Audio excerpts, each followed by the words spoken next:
হবে। আমাদের মনের মধ্যে যে মলিনতা আছে, আমাদের মনের মধ্যে যে কালিমা আছে, সেগুলোকে পরিষ্কার করতে হবে। এই পরিষ্কার করা, আমাদের নিজের নফসকে, নিজের কাল্পকে পরিশুদ্ধ করা, এটা কিভাবে সম্ভব? তো সেই সম্ভবটাই হলো যে সুফিদের যে জায়গা, সুফিদের যে প্রতিষ্ঠান, সেখান থেকে আমাদেরকে প্রকৃত শিক্ষা নেওয়া।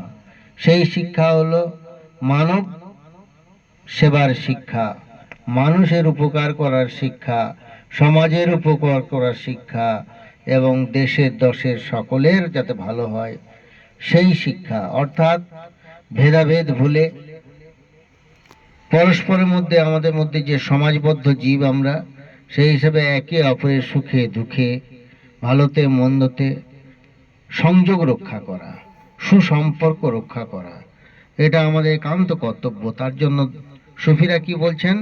যার দিল সাফ সেই সুফি।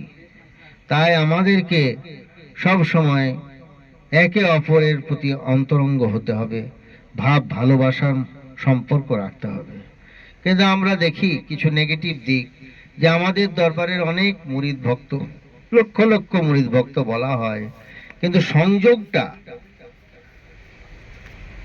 একে অপরের সঙ্গে যে সংযোগ, সেই সংযোগটা না রেখে একে অপরের ভুল ধরতে আমরা ব্যস্ত হয়ে পড়ি, একে অপরের সমালোচনা করতে ব্যস্ত হয়ে পড়ি, দরবারের খাবার, থাকার, শোয়ার, আরামায়েশের কোথায় ত্রুটি সেইগুলো ধরার জন্য ব্যস্ত থাকি।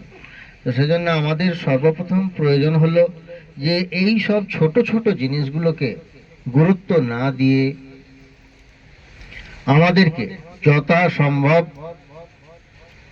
আমাদের যারা অনুসারী, আমাদের যারা একই পথের পথিক, তাদের সঙ্গে আমাদের মিশে যাওয়া, তাদের সঙ্গে আমাদের ভাই ভাইয়ের সম্পর্ক প্রতিষ্ঠিত করা, একে অপরের দুঃখে সামিল হওয়া, এই অন্তরঙ্গ ভাবটা বাড়াতে হবে এবং দরবারের প্রতি মহাব্বত বাড়াতে হবে।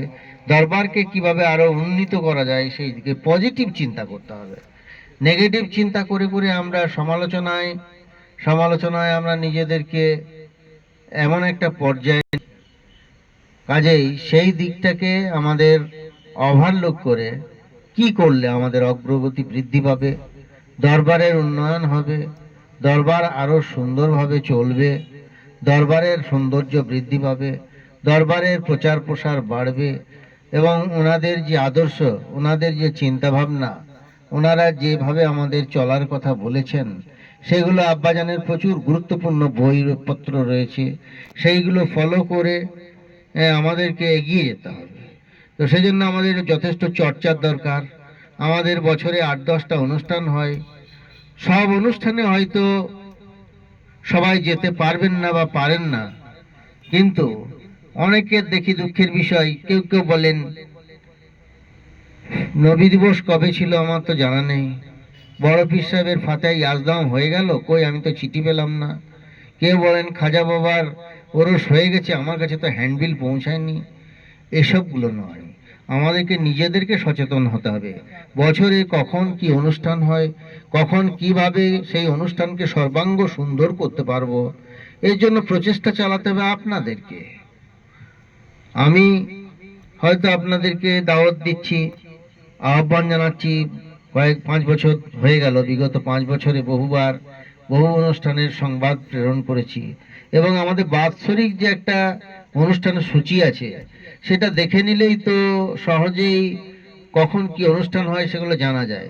তার মানে এই নয় যে আপনাদের প্রত্যেকটি অনুষ্ঠানে অ্যাটেন্ড করতে হবে, কিন্তু বিশেষ বিশেষ অনুষ্ঠানগুলো অ্যাটেন্ড করার চেষ্টা করতে হবে, এবং বাড়ির সবাই না পারলেও বাড়ির একজনও সদস্য দেওয়ার চেষ্টা করতে হবে। এরপরেও ভাবনা হলো, আমরাই শুধু ভাববো না, ভাবনাটা আপনাদের সকলের। আপনাদের মধ্যে চিন্তার বিকাশ ঘটাতে হবে, আপনাদের মধ্য থেকে সমাজের কিভাবে উপকার হবে, মুসলিম সমাজের কিভাবে উপকার হবে, সেগুলো নিয়ে আপনাদেরকেও ভাবতে হবে। এবং সেটা ভাবতে গেলে আমাদের ইসলামিক কেন্দ্র হিসেবে যে দরগা শরীফ মূল ভিত্তি আমাদের, সেই জায়গায় কি বার্তা দিতে হবে, কিভাবে উপস্থাপন করতে হবে, কিভাবে অনুষ্ঠানগুলোর অগ্রগতি করতে হবে, এসব সম্পর্কে আপনাদেরকেও চিন্তা ভাবনা করতে হবে। কারণ অনুষ্ঠানটাই আমি আহ্বান করব, কিন্তু অনুষ্ঠানটা আমার একার নয়, অনুষ্ঠানটা আপনাদেরও। দরগা শরীফটা আমার একার নয়, দরগা শরীফটা তাহলে এই দরগা শরীফ আরো এগিয়ে যাবে। দরগা শরীফ প্রকৃতপক্ষে আমাদের মহাব্বতের জায়গা। দরগা শরীফ আমাদের একটা প্রাণ কেন্দ্র। সেই প্রাণ কেন্দ্রকে আমরা যাতে আমাদের মনের মতো সাজিয়ে নিতে পারি, মনের মতো একটা প্রতিষ্ঠান হিসাবে গড়ে তুলতে পারি, তার জন্য আমাদের সকলকেই সচেষ্ট থাকতে হবে। একজনের কাজটা বোঝা হয়ে যায়, কিন্তু 10 জন মিলে করলে সেটা খুব হালকা হয়ে যায়। সেই হিসাবে আপনাদেরকে ভাবতে হবে, আপনাদেরকে আরো সংগঠনমূলক চিন্তা ভাবনা করতে হবে, সেইটাই বলি। এবং আব্বাজানের যে মাজার শরীফটা, সেটার গম্বুজ যে নির্মাণ হয়েছিল, সেটার গড়নটা কিছুটা মানে ছবিতে যেরকম প্যাটার্নটা করতে বলেছিলাম সেরকম হয়নি। যাই হোক, আলমপুর থেকে মিস্ত্রি নিয়ে যাওয়াতে সেটা সুন্দরভাবে মেকআপ হয়েছে।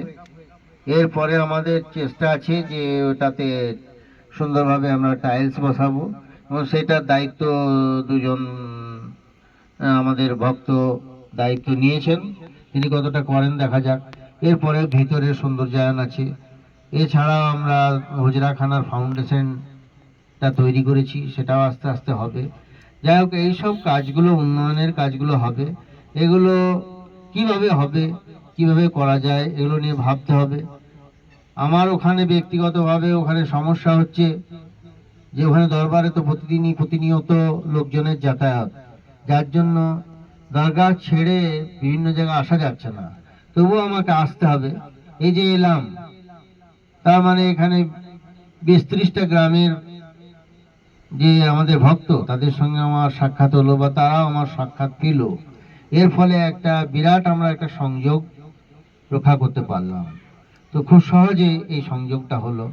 এইভাবে বিভিন্ন জায়গায় যদি আমরা অ্যাটেন্ড করতে পারি, বিভিন্ন জায়গায় যদি ভালোবাসার টানে যদি আমাদের ভক্তরা ছুটে আসতে পারে, তো আমাদের যে কোনো কাজই আটকাবে না ইনশাল্লাহ। তো আমাদের এই মহাব্বতটা আছে, এবং মহাব্বতটাকে কাজে লাগাতে হবে। এই শ্রদ্ধা ভালোবাসাটাকে কাজে যেতে হবে, এবং উপযুক্তভাবে সেগুলোকে আমাদেরকে যে প্রস্তাব আনতে হবে এবং সেগুলোকে কার্যকরী করার চেষ্টা করতে হবে।